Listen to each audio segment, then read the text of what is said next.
Brother, Christians ఎందుకు alcohol తీసుకోకూడదు? అది సరే, మన కొత్త బైక్ కొన్నాం అంటే కదా, ఎంత అయింది? 1.5 lakhs అయింది బ్రదర్. ఎక్కడుందో బైక్? జోసఫ్కి ఇచ్చాను, ఏదో వర్క్ ఉందంటే. జోసఫ్ ని బైక్ మీద ఎక్స్పెరిమెంట్ చేస్తున్నాడు.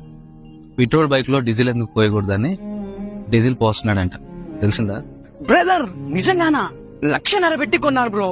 ఇంట్లో దానికోసం ఎన్ని తిట్లు తిన్నానో తెలుసా? పోయింది, షెడ్కి వెళ్ళిపోయినట్లే. తంతారు నన్ను ఇంట్లో.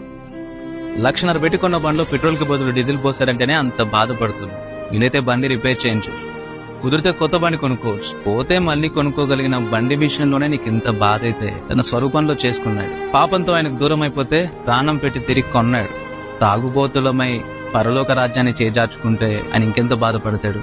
కొరింథీయులకు రాసిన మొదటి పత్రిక 6వ అధ్యాయం 10వ వచనంలో తాగుబోతులకి పరలోక రాజ్యం లేదని రాయబడింది. మద్యపానం ఆరోగ్యానికి ప్రమాదకరమని చిన్న పిల్లని అడిగినా చెప్తాడు. దేవుడెలా అంగీకరిస్తాడు?